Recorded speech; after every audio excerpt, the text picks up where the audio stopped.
दो मोर्चे हैं दुनिया में और ये दोनों मोर्चे अब एक नई तबाही को देने जा रहे हैं जन्म। और ये ऐसे वैसे मोर्चे नहीं हैं। अगर इन मोर्चों में भिड़ंत होती है तो आप ये मान लीजिए कि दुनिया तीसरे विश्व युद्ध की तरफ चली गई। ये मान के चलिए आप, इसमें कोई प्रश्न बट वाई नहीं रहेगा। आप ये मान के चलिए कि दुनिया तीसरे विश्व युद्ध में प्रवेश कर गई है। अब मैं आपको मोर्चे भी बता देता हूँ। एक मोर्चा है रूस और नाटो का और दूसरा मोर्चा है चीन और ताइवान का। आप देख रहे हैं दुनिया जल रही है। अमेरिका ईरान के साथ भिड़ा पड़ा है। अमेरिका ने ग्रीनलैंड को धमकी दे दी है। अमेरिका ने वेनेजुएला को कब्जा कर लिया है। ये सब तो हो ही रहा है दुनिया में। लेकिन ये दो मोर्चे जो नए खुलने वाले हैं, ये ऐसे मोर्चे हैं कि पूरी दुनिया को तबाही की तरफ ले ही जाएंगे अगर ये मोर्चे खुल गए तो। आप जानते हैं रशिया यूक्रेन युद्ध चल रहा है और रशिया यूक्रेन युद्ध के चलने के कारण आप ये जान लीजिए कि ये जो पहला मोर्चा जो मैंने बताया आपको रूस और नाटो का, इसका होना तय है। क्योंकि अमेरिका हर प्रकार से रूस को अपना दुश्मन मानता है और उसे रोकने के लिए अमेरिका किसी भी हद तक जा सकता है। तो आज चर्चा इन्हीं दो मोर्चों की और इन दो मोर्चों के होने का क्या अर्थ है पूरी दुनिया के लिए, और अगर ये दोनों मोर्चे वास्तविक युद्ध में परिवर्तित हुए तो पूरी दुनिया के लिए, भारत के लिए और मानवता के लिए क्या खतरा लेकर आएंगे। तो मेरे साथ है आयुष। आयुष, मेरा सबसे पहला प्रश्न तो यही है कि जो रूस और नाटो का संघर्ष होगा, ये संघर्ष पूरी दुनिया के लिए क्या तबाही लेके आएगा? देखिए, अभी तो यूक्रेन के साथ युद्ध हो रहा है। हालांकि यूक्रेन डायरेक्टली मेंबर नहीं है, पर नेटो कंट्रीज जो है उनकी हेल्प कर रही हैं और हम देख रहे हैं कि यूक्रेन ऑलमोस्ट तबाह हो चुका है। उसकी इकोनॉमी ख़त्म हो चुकी है, लोग जो है तबाह हो चुके हैं, परिवार उजड़ चुके हैं। रही बात नेटो की, नेटो में बेसिकली अगर हम देखा जाए तो नेटो की जो आर्मी की फंडिंग है वो मोस्टली अमेरिका से आती है। यूरोप का बहुत कम हिस्सा है। मतलब यूरोप वाले जो देश हैं, नेटो के जो मेंबर्स हैं, वो अपनी आर्थिक जो उनकी जीडीपी है उसका मात्र 2% भी फुलफिल नहीं करते, नेटो के बजट में कंट्रीब्यूट नहीं करते हैं, और अमेरिका मोस्टली करता है। तो ट्रंप बार बार नेटो कंट्रीज़ पर और यूरोप पर ये दबाव बना रहे हैं कि भाई आपका युद्ध है, अगर आपकी परेशानी है तो आप उसका खर्चा खुद उठाइए। हम पर दबाव क्यों डल रहा है? क्योंकि ट्रंप की सीधी लड़ाई नहीं है रशिया से, और ट्रंप को इतना, अमेरिका को इतना पता है कि रशिया एक सुपर पावर है, अमेरिका एक सुपर पावर है, दोनों के पास दुनिया में सबसे ज़्यादा न्यूक्लियर वॉर है, वॉरहेड्स है, और अगर ऐसी कभी एस्केलेशन होती है किसी चीज़ की तो जाहिर सी बात है तबाही होगी। अब बचा कौन? यूरोप। यूरोप हमेशा अमेरिका के कंधे पर बंदूक रख करके रशिया की तरफ चलाता है, खामियाजा भुगत रहा है। यूरोप जो है रशिया की गैस इस्तेमाल कर रहा है, रशिया की बदौलत ही यूरोप अपनी ठंड से बच पाता है। इसके बावजूद अगर यूरोप को अपनी सच्चाई का, देखिए बात यह है कि एक तरफ आप ट्रंप को देख सकते हैं कि ट्रंप जो है अपनी जिद के पक्के हैं, दिमाग में जो आ गया वो करके रहेंगे, लेकिन आप यूरोप में इस तरह के नेता नहीं देख रहे हैं। यूरोप के नेता भाई बड़े फूक फूक के कदम रख रहे हैं, बहुत पॉलिटिकल होकर के चल रहे हैं। तो ऐसे इतना ज़्यादा अगर आप पॉलिटिकल होकर चलेंगे, हर तबके को खुश करने की कोशिश करेंगे, तो जाहिर सी बात है आपके हाथ से कुछ ना कुछ तो निकलेगा। और अगर आप अपने बजट को, अपनी अर्थव्यवस्था के हिसाब से ही नेटो के कंट्रीज़ को फुलफिल नहीं कर पा रहे हैं, तो जाहिर सी बात है आप रशिया के सामने कहीं स्टैंड नहीं करने वाले हैं। रशिया के ऊपर सैंक्शंस लगे हुए हैं, उसके तेल पर बैन लगा दिया गया है। इसके बावजूद जहाँ भी वो थोड़ा बहुत तेल का व्यापार कर रहा है इंडिया और चाइना और दूसरे कंट्रीज़ के साथ, इसके बावजूद रशिया को वो अभी तक घुटने पर नहीं ला पाए हैं।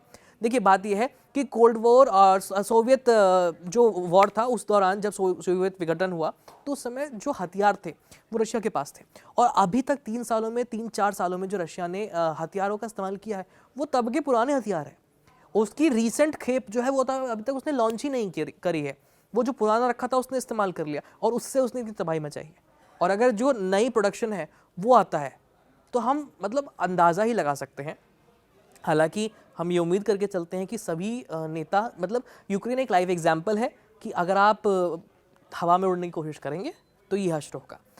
तो जाहिर सी बात है कि यूरोप के दूसरे देश, फिनलैंड हो गया, पोलैंड हो गया, जो जितने भी नेटो कंट्रीज हैं, क्योंकि वो जब ये एस्केलेशन शुरू हुआ था तभी वो जो रशिया की बॉर्डरिंग कंट्रीज थी तभी नेटो के मेंबर बने थे, क्योंकि अमेरिका के हाथ से अमेरिका को लगा यूक्रेन निकल गया, तो यूक्रेन के जरिए आप रशिया के अंदर थोड़ा स्पाई नेटवर्क नहीं कर सकते हैं, तो बचे कौन? जो ऊपर वाले नॉर्डिक कंट्रीज थे, तो उन्होंने नॉर्डिक कंट्रीज को अपने जो है उसमें उनसे हाथ मिलाया, उनको उसका मेंबर बनाया, उसके बाद वो अपना काम कर रहा है। लेकिन अब सबको इतनी बुद्धि है कि ट्रंप के बहकावे में आकर के या जेलेंस्की के उकसावे में आकर के वो रशिया से अपना काम नहीं बिगाड़ने वाले हैं, क्योंकि ट्रंप को बचाव करने में आने में टाइम लगेगा और रशिया जो तुरंत मार देगा। बात यह है।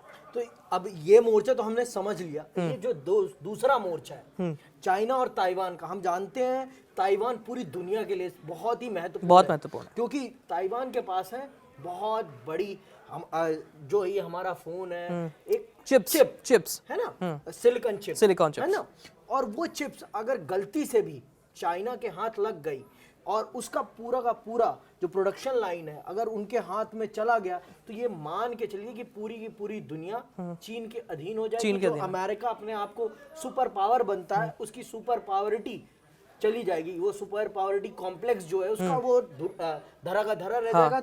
इस मोर्चे के बारे में भी थोड़ा बताइए हमारे ऑडियंस को, और ये मोर्चा कितना खतरनाक है। मैं तो मानता हूं कि ये रूस और नाटो के मोर्चे से ज्यादा खतरनाक है, क्योंकि चाइना जैसा देश है वहां पर आप कितनी भी बातें कर लीजिए, अगर आप सरकार के खिलाफ जा रहे हैं तो आपके माथे पे बंदूक लगती है और आपको खत्म कर दिया जाता है।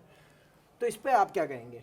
देखिए, चाइना और ताइवान का जो मुद्दा है वो केवल साउथ ईस्ट एशिया का या एशिया का नहीं है, वो पूरी दुनिया का मुद्दा है। वजह यह है कि जैसे कि आपने बताया सिलिकॉन चिप्स, इसके अलावा चाइना जो अमेरिका है उसके लिए ताइवान इसलिए भी इंपॉर्टेंट है क्योंकि अगर ताइवान अपनी स्ट्रगल के लिए लड़ता रहेगा तो अमेरिका अपना उसको फंडिंग करता रहेगा और उसके ज़रिए चाइना को काउंटर करने की कोशिश करेगा। और हाल फिलहाल में हमने देखा भी था कि जब चाइनीज़ मिलिट्री ने और चाइनीज़ एयरफोर्स ने साउथ चाइना सी में अपनी ड्रिल्स करनी शुरू करी थी, तो एक पोजीशन ऐसी आई थी कि उनका फाइटर एयरक्राफ्ट जो था वो जापान के बॉर्डर के पास भी था और ताइवान के बॉर्डर के पास भी था। तो ताइवान ने भी अपनी जो है मिलिट्रीज थी उसको एक्टिव कर दिया था और जापान की तरफ से तो स्थिति एकदम लॉक में हो गई थी, जैसे अभी हमला होने ही वाला है। यानी पर मुझे ऐसा लगता है कि चाइना इतना बेवकूफ़ नहीं है। चाइना को ये पता है कि वो प्रॉपर वॉर में अगर जाएगा तो जाहिर सी बात है नुकसान बहुत ज़्यादा होने वाला है जान माल का।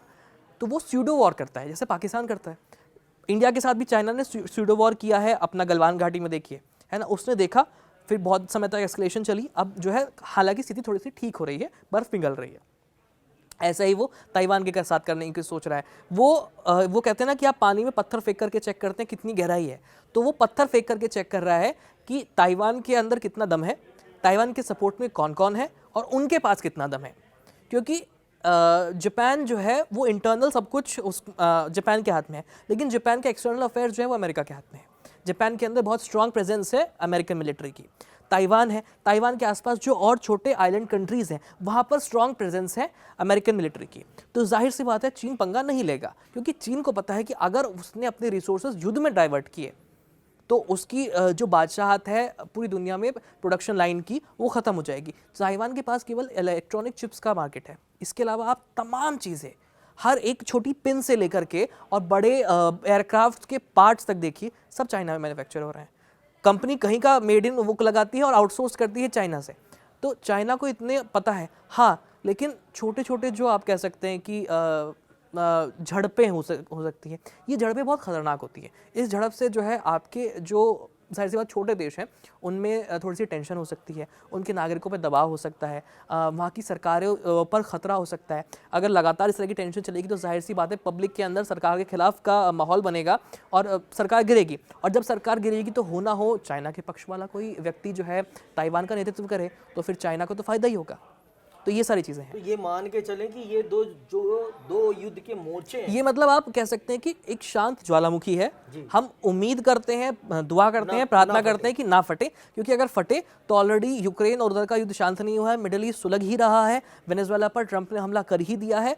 और अगर ऐसा होता है तो ईरान के साथ आप देख ही रहे हैं, ईरान के अंदर क्रांति अलग चल रही है। कहा कि तीसरे विश्व युद्ध का दरवाजा ऑलमोस्ट खुल ही जाएगा। तो ये थी असली कंडीशन। ये दो मोर्चे जो हैं ये तीसरे विश्व युद्ध का मोर्चा बना सकते हैं, और हम नहीं चाहेंगे कि ये तीसरे विश्व युद्ध का मोर्चा बने, क्योंकि अगर दुनिया में अशांति आएगी तो उसका प्रभाव पूरी दुनिया पर पड़ेगा। ऐसा नहीं है कि कोई एक देश दो देश प्रभावित होंगे, पूरी मानवता प्रभावित होगी। और इसके पीछे जो राजनीति होती है वो बहुत कुटिल होती है, और उस कुटिल राजनीति को समझना हम सबके लिए बहुत ज़रूरी है। और आप समझने के लिए रोज जुड़े हमारे साथ हमारे प्लेटफॉर्म कड़क पर, हमारे शो वर्ल्ड वॉरियर से। और हमें दें आज इजाज़त, हम कल फिर मिलेंगे। जय हिंद, जय भारत।